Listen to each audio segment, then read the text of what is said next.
안녕하십니까 매부리던 여러분. 오늘은 김태용 그로스1 사사운용 대표님 모시고 말씀 나누겠습니다. 안녕하세요. 네, 안녕하세요. 네. 네. 사전 인터뷰에서 지금이 역대급 좀 어려운 장이다 이런 취지로 좀 말씀을 하셨는데 맞죠? 네, 아직은 어려운 장이죠. 네. 네. 어떤 의미인지 이 말씀부터 먼저 여쭙겠습니다. 저희가 뭐 한국 시장으로 따지면 주식 시장이 거의 1년 정도 빠졌고 1년 좀 넘었네요. 작년 뭐 여름부터 빠졌으니까. 벌써 그렇게 됐습니까? 네. 그리고 이제 미국 같은 경우는 연초부터 빠져서 거의 11개월째 빠지고 있는데 반등을 좀 하는 듯 싶으면은 또 하락하고 그죠. 전저점 깨고 이런 게 이제 반복을 했고 또 많은 전문가들조차도 계속 지수 하향 조정하면서 틀려왔고 연준도 지금 우왕좌왕하고 있는 상황이지 않습니까? 그렇기 때문에 이게 어떻게 보면은 사실은 소순한 사이클로 조금만 빠지고 이렇게 돌아서는 그런 경기 사이클도 많이 있었거든요. 그래서 이제 그런 거 아닐까 이렇게 생각했는데 그거보다는 이제 물가가 안 잡히고 또 계속 긴축을 해야 되니까 이제 그런 게 계속 반복되다 보니까 기대했던 또는 생각했던 것보다 훨씬 더 이제 어려운 장이 된 거죠. 네, 그래서 이제 제가 오늘 드리고 싶은 말씀은 뭐 많이 있지만 그래도 아직은 좀 하락장이 완전히 끝나진 않았다 이런 말씀은 좀 드려야 될 것 같고 그 대신 지금처럼 강한 반등은 뭐 계속 나올 수 있는 이런 장이기 때문에 지금은 이제 주식을 여기서 뭐 비울기보다는 조금 이제 약간 어렵지만 매수 매도를 반복을 해서 많이 반등하면은 좀 줄이고 네, 또 많이 빠지면 또 그때 이유가 있거든요. 뭐 때문에 또 많이 빠지는 이유는 있는데 그거를 이제 너무 무섭게 생각하기보다는 이제부터는 이제 그 뭐 또 전저점 왔다 이러면은 분할 매수해도 되는 시기가 이제 하락시장 시기 끝나는 시기가 얼마 안 남았다 이렇게 생각하고 있습니다. 약간 지금부터는 진짜 찐 고세 영역인 것 같은데요. 이 네. 비중을 줄였다 늘렸다 줄였다 늘렸다 이렇게 파도타기를 하기가 사실은 주식을 잘 모르는 분들 입장에서는 어려운 얘기잖아요. 그렇죠. 예. 뭐 예를 들어 뭐 삼성전자랑 이런 거 오랫동안 갖고 계신 분들은 그 아예 그냥 가만히 있으시면 됩니다. 괜히 잘못 팔았다가 밑에서 못 사고 그죠? 올라가 버릴 수도 있고 이렇기 때문에 그러면 굉장히 멘탈 상하고 힘듭니다. 그래서 제가 이제 말씀드리는 거는 고수의 영역도 맞고요. 그래서 이제 약간 뭐 이렇게 전문가한테 맡기는 것도 중요한데 굳이 이제 직접 하시는 거면은 저는 뭐 4-5 종목 정도 가지고 가시면서 좀 그 중에서도 다 달라요. 올라가는 속도가. 네. 그래서 좀 많이 오른 것들은 조금 줄여서 현금 한 20-30%는 갖고 있다가 또 많이 빠지면은 사실은 뭐 이제 인터넷 주식도 엄청나게 빠졌잖아요. 네. 그런 거는 지금 팔 수 없죠. 그러니까 잘 갖고 있고 최근에 뭐 많이 반등을 했다든지 뭐 LG 에너지 솔루션도 엄청나게 올랐잖아요. 맞아요. 그런 주식들도 있으니까 이렇게 위에 오른 거를 아래에다 갈아 끼고 이런 매매를 하시는 거는 꾸준히 하셔야 됩니다. 내년 한 상반기까지는 그렇게 생각하고 있습니다. 최근 한 10년 보면 나스닥은 뭐 계속 올랐지 않습니까? 그렇죠. 뭐 실패가 없는 그런 또 뭐 ETF 부처한다면 그리고 금리도 계속 쭉 낮아가지고 사람들이 어떤 고금리에 대한 공포를 아예 느끼지 못했던 거죠. 네. 지금은 금리 너무 오르고 뭐 너무 안 좋은 뉴스 많고 하다 보니까 이런 것들이 너무 낯설게 느껴지고 또 뭐 지금 사실 연준의 금리 인상 속도가 역대급이기 때문에 이러다가 내년에 정말 거의 모두가 망하는 최악의 시나리오가 나오는 게 아니냐 이런 공포감이 있는 것 같아요. 내년 경기 전망 이런 걸 좀 하면서 이런 질문부터 좀 풀어보고 싶은데요. 일단은 이제 사실 뭐 주식을 보기 전에 경기가 맨 앞에 있고 그 바로 이제 붙어서 기업들의 실적 이 두 가지가 이제 주식시장을 어떤 레벨을 결정한다고 봐야 되겠죠. 그래서 경기가 그만큼 중요한데 사실 이제 경기가 둔화되기 시작한 거는 본격적으로는 이제 올해 초부터라고 보이지만 사실 경기 선행 지표들을 많이 보잖아요. 특히 주식시장에서는 경기 선행 지표 많이 보는데 그게 작년 한 8월 그래서 여름 때부터 다 꺾이기 시작했습니다. 그래서 제가 이제 차트 이렇게 준비한 것 중에 하나 여기도 있는데 그 보시면 OECD 경기 선행 지수라든지 아니면은 글로벌 제조업 PMI라든지 이런 것들 보시면은 작년 여름에 꺾인 걸 보실 수 있어요. 그리고 벌써 꺾인 지가 이제 거의 1년 6개월 정도 됐거든요. 그러니까. 그래서 이제 여기가 이제 과거 사이클 보면은 많이 빠지면은 뭐 30개월도 가긴 하는데 보통 24개월 정도면은 다 빠졌다고 봅니다. 그래서 이제 그 빠지고 있는 건 얼마 남지 않았어요. 그래서 이런 경기 차원에서는 내년 상반기 정도에는 바닥을 형성하지 않을까 이렇게 보고 있습니다. 그러면서 또 그 다음에는 이제 경기만 보면 안 되는 게 이제 후행적인 건 기업 실적이 후행적으로 따라올 거고요. 그리고 그 앞에 지금 이제 짓누르고 있는 공포라는 거는 말씀하신 것처럼 강한 긴축, 과도한 금리 인상이잖아요. 그래서 이 부분들이 같이 보면서 근데 지금 이제 공포심이 많아지는 것들은 그럴 거예요. 점점 앞으로 가면은 갈수록 신문 지면에서 우리나라도 마찬가지고 미국도 좀 많은 그 기업의 크레딧이 망가졌다. 또는 뭐 그러니까 이제 예를 들면 펀드나 이런 것들이 원래 만기가 왔는데 돈을 돌려주지 못했다. 그렇죠. 이런 뉴스들이 앞으로 계속 나올 거예요. 한 6개월간은 계속 나올 수 있어요. 만기가 다가올수록. 왜냐면은 그게 다 금리를 빨리 올린 여기에 대한 피해라고 볼 수 있죠. 네. 그래서 이제 그 부분들도 좀 조심을 하셔야 될 것 같습니다.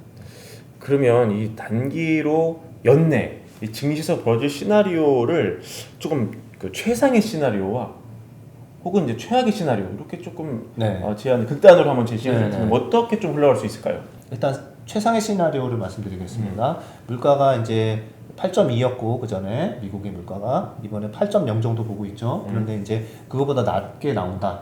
이렇게 되면은 첫 단추가 끼어지는 거죠. 그래서 이제 12월달에 FOMC에서도 50bp 정도만 올리고 그 다음에 물가가 잡히는 거를 이미 확인을 했기 때문에 내년에 원래대로 이렇게 사실은 이제 제가 이번에 연준 얘기 보면서 좀 조삼모사 같은 느낌을 많이 들었거든요. 조삼모사. 네, 원숭이들한테 조삼모사에서 아침에 요새 없으니까 아침에 3개 주고 저녁에 4개 줄게 이랬더니 원숭이들이 막 난리친 거예요. 어떻게 아침에 더 줄이냐. 이래서 그러면은 알았다. 그러면은 아침에 4개 주고 저녁에 3개 줄게 이랬더니 원숭이들이 다시 해피했다. 네. 이런 얘기인데 이게 보면은 이제 이게 원숭이가 약간 조롱을 한 거거든요. 원숭이 똑같은 건데 이게 그런 거를 갖다가 좋아한다 이런 식으로 조롱할 때 쓰는 한자성어인데 그렇지 않아요. 사실은 원숭이가 현명한 거죠. 그거를 그런가요? 그거예요. 그런 거였어요? 왜냐하면은 예. 그 시대에는 그랬고 지금같이는 경제나 뭐 금융 쪽에서 보면은 당연히 아침에 더 많이 받아야죠. 그리고 이게 하루에서 일어나는 일이기 때문에 시간 가치는 없애버릴게요. 이자가 하루 사이에 발생 안 하니까. 그러나 불확실성이라는 게 있잖아요. 아침에 더 많이 확보해 놓는 게 좋지. 저녁에 주인 마음 바뀌면 어떡하고 주인이 안 오면 어떡합니까? 그러니까 그게 현명한 판단인 거라고 생각하고 그렇군요. 네, 그 조삼모사를 왜 지금 얘기하냐면은 예. 지금도 그렇게 생각을 해야 돼요. 뭐냐면은 이번에 FOMC에서 결과 파월이 우리가 조금 슬로우 다운은 할 수 있어. 그렇지만은 너희 각오해.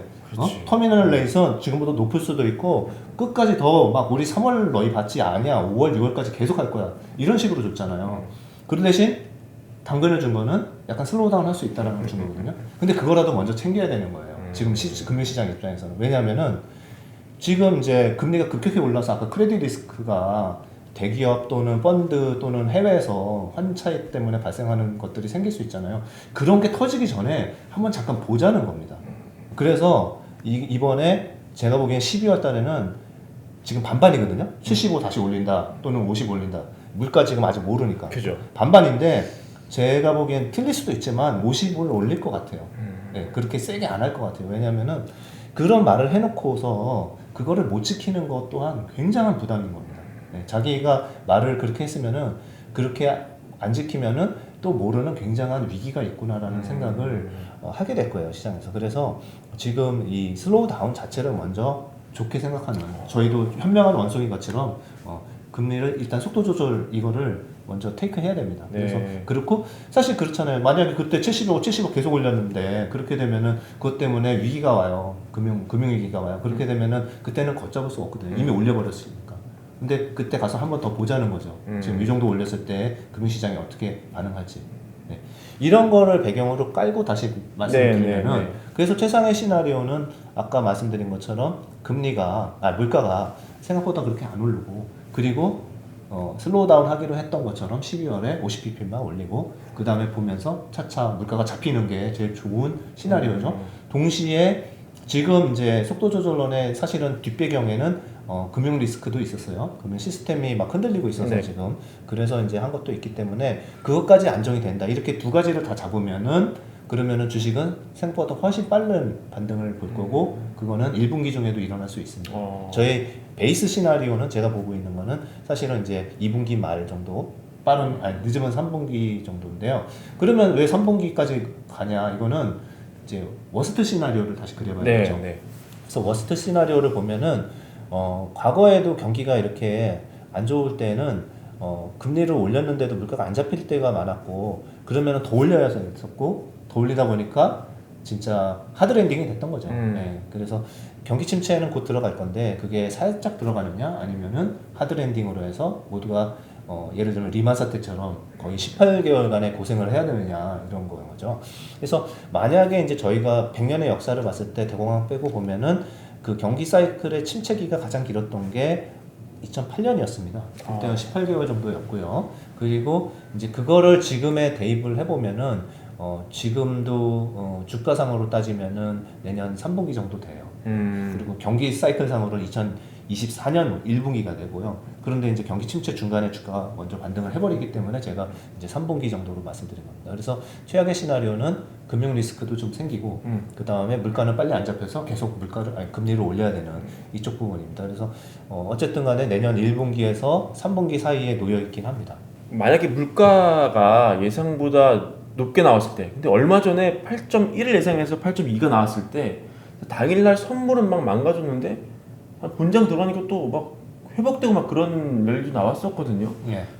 그런 좀 반전의 시나리오, 물가가 생각보다 높게 나왔지만 시장이 그걸 충격으로 받아들이지 않는 뭐 이런 것도 가능할 수도 있지 않을까 싶은데 어떻게 생각하십니까? 근데 그때도 그 다음에는 또 빠졌어요. 그래서 빠졌어요. 시장은 계속 좀 안 좋았었고, 근데 그런 거죠. 0.1 미스했는데도 이렇게 기대치가 있다 보면은 0.1 가지고도 그렇게 크게 이제 받아들일 수 있다, 안 좋게 받아들일 수 있다라는 생각이 들거든요. 그래서 지금 8.0 정도만 나와도 그렇게 나쁘게 보지는 않을 것 같아요. 근데 이제 이 모르는 부분은 뭐 혹시라도 저번 달처럼 뭐 8.2 이상이 나오면은 이상이 나오면 예, 그러면은 시장 쇼크가 나올 것 같고요. 예.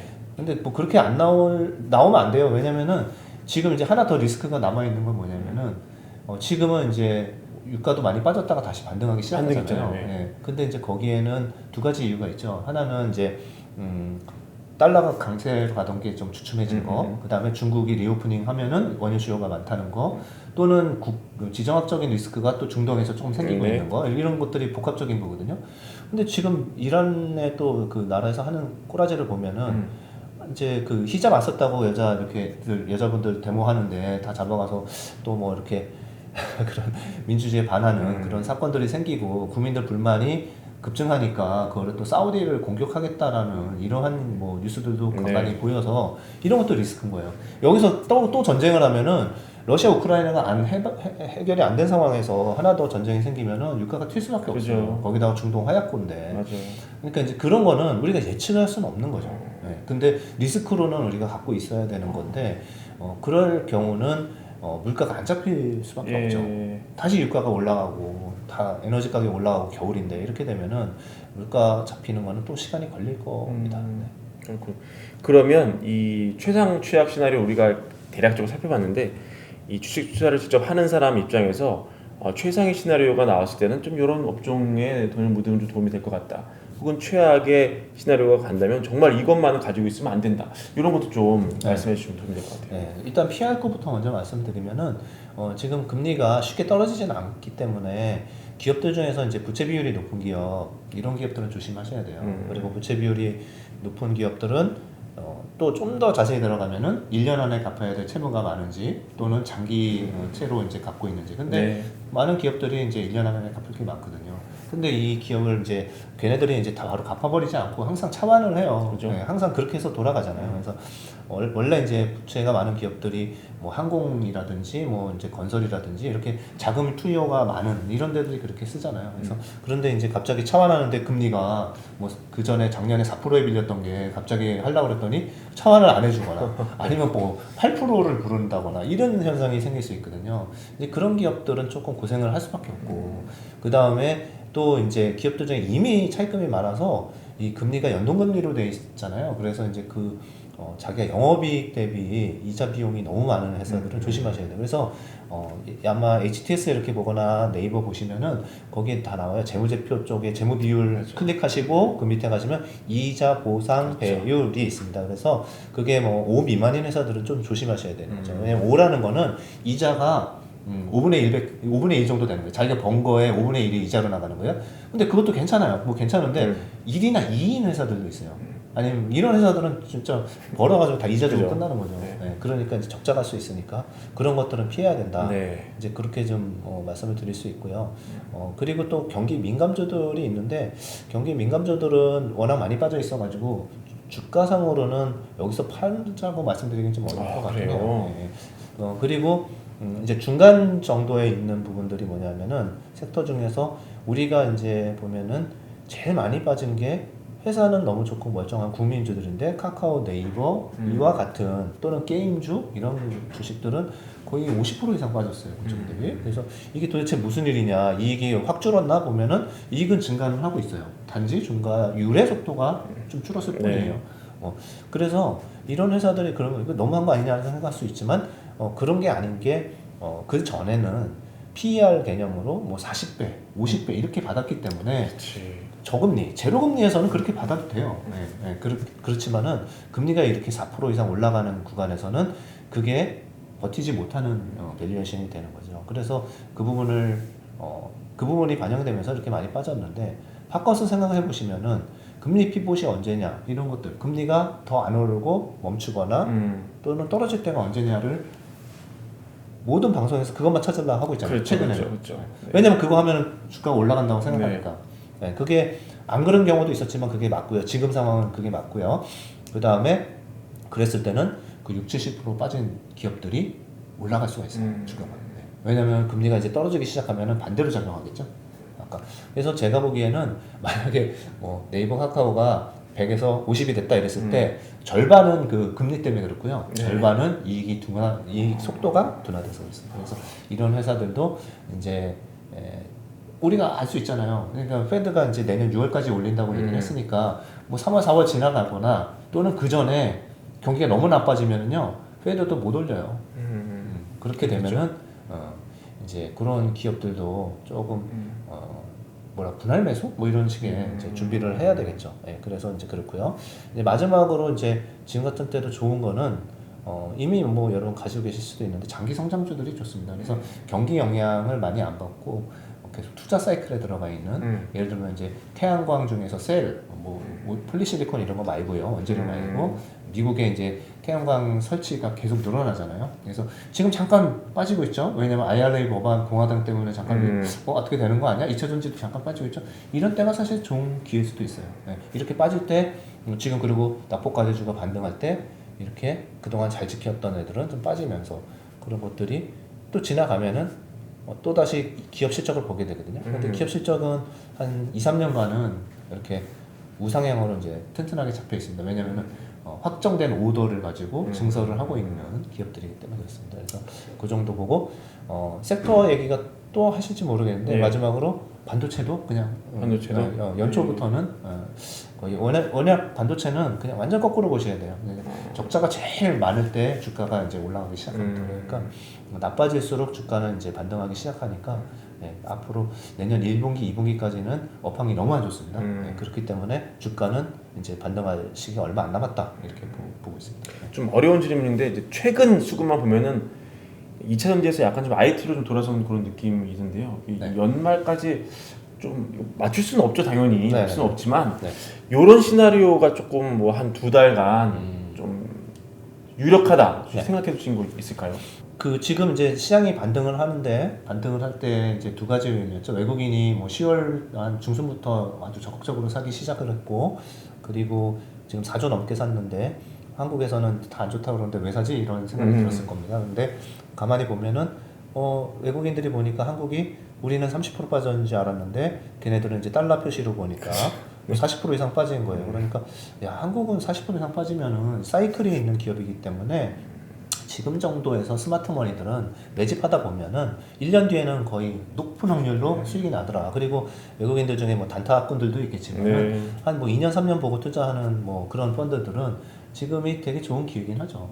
그래서 환율도 지금 과하게 움직였고, 그래서 그런 쪽의 매크로 자금들 또는 반도체 사실 업황 너무 안 좋거든요. 근데 지금 사기 시작하잖아요. 그러니까 스마트 머니들이 이제 사기 시작한 거라고 생각이 들고, 왜냐하면은 이게 한국을 환율 때문에 샀으면은 삼성전자를 꼭 사지 않았을 수도 있었어요. 그 전에 살 때는 삼성전자 썩 빼놓고 샀었어요.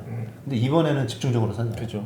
그러니까 이제 업황이 바닥에 곧 들어온다 이런 생각을 하는 그 어떤 펀더멘털 리서치도 같이 반영이 네. 됐던 거예요. 네. 근데 이제 자 보세요. 그런 거를 사면은 이제 다른 국내 수급도 있고 그런데 그거 살 때 뭐 새로운 돈이 계속 들어오는 게 아니잖아요. 그래서 뭘 팔고 사야 되거든요. 그죠, 그죠. 그런 부분도 꽤 있기 때문에 그래서 그러면 딱 보면은 우리도 제일 많이 수익이 난 게 뭐지? 딱 보니까 LG 에너지 솔루션이 엄청나게 올랐죠. 네. 그다음에 뭐 그 반도체 소재 중에 양극재들 같은 경우 장 빠졌는데 하나도 안 빠졌죠. 포스코 케미칼이라든지 뭐 이런 것들은 아예 신고가 계속 나오고 있죠. 이러니까 아니 그럼 이거 많이 먹었으니까 좀 줄여서 여기 가자 이렇게 이제 간 거죠. 그래서 이런 쪽들에 이제 자금이 좀 흘러 들어간 거고 지금 이제 성장주들도 낙폭과대주들이 반등을 하고 있는데 그게 바로 이제 바닥에 찍었다 이렇게 말하기는 아직은 조금 더 지켜봐야 될 부분이 많습니다. 그래서 제가 보기에는 이렇게 균형을 맞추는 이러한 구간이 아닌가 싶고요. 네. 전체적으로는